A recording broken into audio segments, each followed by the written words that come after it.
नमस्कार साथियों, कैसे हैं आप सभी। इस वीडियो के अंदर हम लोग बीपीएससी टीआरई क्या है, इसके लिए योग्यता क्या है, आयु सीमा क्या है, इनका सिलेबस क्या है, इनका एग्ज़ाम का क्या पैटर्न है, सैलरी क्या है, करियर ग्रोथ के बारे में, यानी एक ही वीडियो में हम लोग सभी चीज़ों के बारे में जानने जा रहे हैं।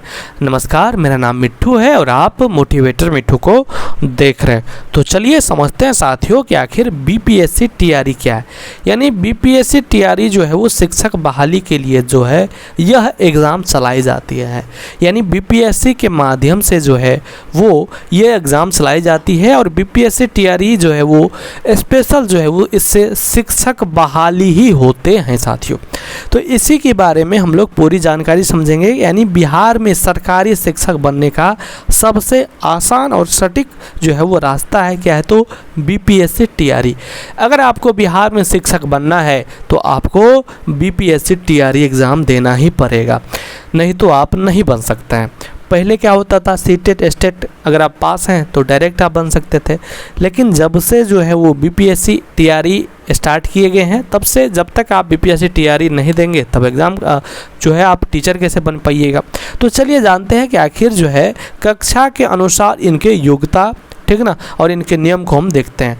तो अपनी योग्यता पहचाने और सही शिक्षक श्रेणी का चुनाव करें साथियों। जैसे कि अगर आप जो है वो मतलब कि कक्षा 1 से 5 तक के शिक्षक बनना चाह रहे हैं, 6 से 8 तक के, कक्षा 9 से 10 तक के, या तो फिर 11 से 12 तक के जो है वो आप शिक्षक बनना चाहते हैं, तो इसके लिए जो है वो अनिवार्य शैक्षणिक क्या है, ठीक ना, यानी ट्रेनिंग योग्यता क्या है।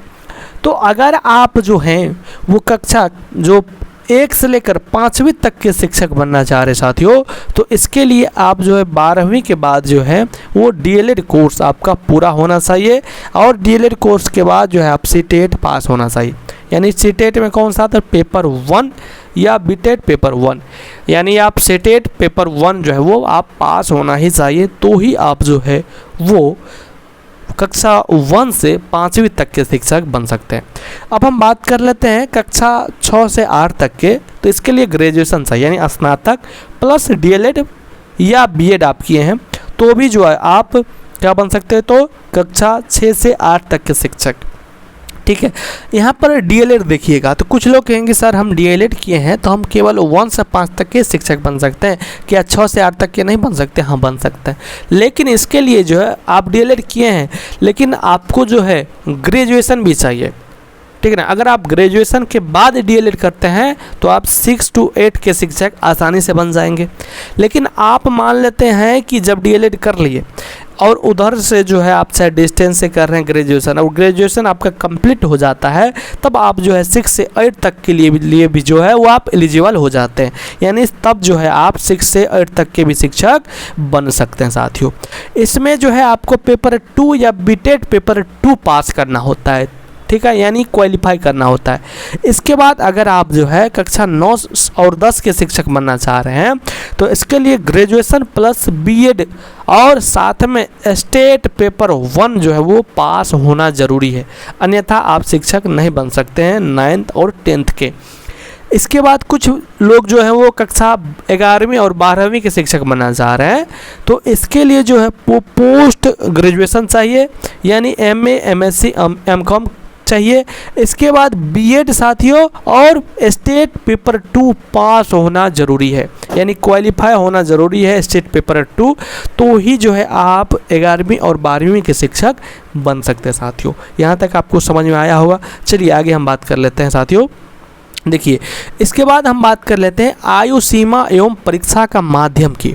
तो देखिए निर्धारित आयु सीमा यानी एज लिमिट की अगर हम बात करें तो प्राथमिक के लिए, यानी प्राथमिक के लिए न्यूनतम 18 वर्ष और जो है आपके माध्यमिक के लिए 21 वर्ष, ठीक है, और समान वर्ग के पुरुष के लिए अधिकतम आयु, ठीक है, किसके लिए, तो समान यानी जनरल वालों के लिए 37 वर्ष है। वहीं पर अगर हम बात करें समान महिलाओं साथ में बीसी ईबीसी के लिए अधिकतम की हम बात कर रहे हैं, मतलब ज़्यादा से ज़्यादा आप लोग बीसी ईबीसी और महिला 40 वर्ष तक शिक्षक बन सकते हैं, और वहीं पर एससी एसटी के लिए जो है वो 42 वर्ष तय है साथियों। यानी एससी एसटी वाले 42 वर्ष तक जो है वो शिक्षक बनने के लिए पात्र हैं। समझ रहे? आगे बात कर लेते हैं इसका कि परीक्षा का माध्यम, और इसमें नो इंटरव्यू यानी इंटरव्यू इसमें नहीं होता है। तो परीक्षा के माध्यम की बात करें तो यह परीक्षा पूरी तरह ऑफलाइन यानी OMR सीट पर होती है, MCQ पैटर्न पर ली जाती है, और शिक्षक बहाली के लिए किसी भी पद के लिए कोई साक्षात्कार यानी इंटरव्यू नहीं लिया जाता है साथ। और आपको अभी सुनने में मिल रहा होगा कि TRE 4 में जो है वो PT प्लस मेंस भी होंगे, यानी 2 गो एग्ज़ाम होगा। तो अभी फ़िलहाल इसके बारे में कोई ऑफिशियल नोटिफिकेशन नहीं आए हैं, तो इसलिए अभी आपको यही समझना है। आगे जब आएंगे तब हम आपको बताएंगे कि उसका क्या सिलेबस है, सारा कुछ, कि अगर PT मेंस होता है तो ठीक है ना। हम तो इसे चाहेंगे कि ना हो तो बेहतर है। चलिए आगे बात कर लेते हैं साथियों कि BPSC TRE परीक्षा का सटीक पैटर्न की अगर हम बात करें तो इसमें 150 प्रश्न पूछे जाते हैं, यानी 150 यानी 150 प्रश्न। कुल प्रश्नों की संख्या 150। इसमें 2.5 घंटे का समय आपको मिलते हैं। यानी प्रश्न पत्र का सटीक वर्गीकरण की अगर हम बात करें तो भाग 1 में भाषा पेपर यानी 30 प्रश्न रहते हैं, जो कि अंग्रेजी और हिंदी या तो उर्दू के प्रश्न आते हैं। यह केवल पास करने के लिए क्वालिफाइंग यानी 30% है, इसके नंबर मेरिट में नहीं जुड़ते हैं। इसके बाद भाग 2 में जो है वो 40 प्रश्न यानी प्राथमिक स्तर पर और उच्च स्तर पर जो है वो इसमें गणित, रीजनिंग, समान विज्ञान, सामाजिक विज्ञान और करेंट अफेयर शामिल होते हैं। और इसके बाद भाग 3 में आपका मुख्य विषय से 80 प्रश्न रहते हैं साथियों, जो कि माध्यमिक उच्च स्तरों पर जो है वो आपके द्वारा चुना गया विशेष विषय जैसे कि गणित, विज्ञान, इतिहास, हिंदी, ये सभी प्रश्न जो है वो होते हैं साथियों। इसके बाद हम बात कर लेते हैं कि सफलता पाने के 3 मूल मंत्र के बारे में। तो इसके लिए सबसे अभी अगर बात करें हम BPSC TRE में जो सवाल आ रहे हैं वो सबसे ज़्यादा NCERT से आ रहे हैं, और SCERT मतलब जैसे कि हम बिहार की बात करें तो बिहार टेक्स्ट बुक जो है और NCERT, इन दोनों को अगर आप NCERT पढ़ लीजिएगा तो वो भी हो ही जाते हैं, लेकिन एक बार उसको भी देख लेना है, ठीक ना। तो बिहार बोर्ड की SCERT यानी बिहार टेक्स्ट बुक की कक्षा 5 से लेकर 12वीं तक की पुस्तकों को अपनी तैयारी का मुख्य आधार बनाए। सीधे प्रश्न आपको जो है वहीं से आते हैं साथियों, मतलब एक एक प्रश्न जो है आपके वहीं से आते हैं, ये बात आप जान लीजिए। इसके बाद सही समय प्रबंधन व गति यानी ऑफलाइन प्रैक्टिस सेट और पिछले वर्ष के प्रश्न पत्रों को यानी PYQ को जो है वो OMR सीट पर हल करने का जो है वो अभ्यास बार बार करते रहे साथियों। इसके बाद निगेटिव मार्किंग यहाँ पर नहीं है, तो वर्तमान नियमों के अनुसार परीक्षा में कोई निगेटिव मार्किंग अभी नहीं है, इसलिए जब तक नहीं है तब तक सभी प्रश्नों को हल करने का प्रयास अवश्य करिए। प्रयास नहीं, करके ही आना है, ये चीज़ आप ध्यान से समझ लीजिए। इसके बाद अगर अभी भी आपके मन में कोई सवाल है, कुछ चीज़ हम नहीं बताए हैं, ठीक है ना, तो आप लोग कमेंट्स में पूछिएगा, हम उस पर वीडियो बना देंगे, ठीक है। वैसे हमने इसमें मोटा मोटी सभी चीज़ों के बारे में बात करने का काम किए हैं।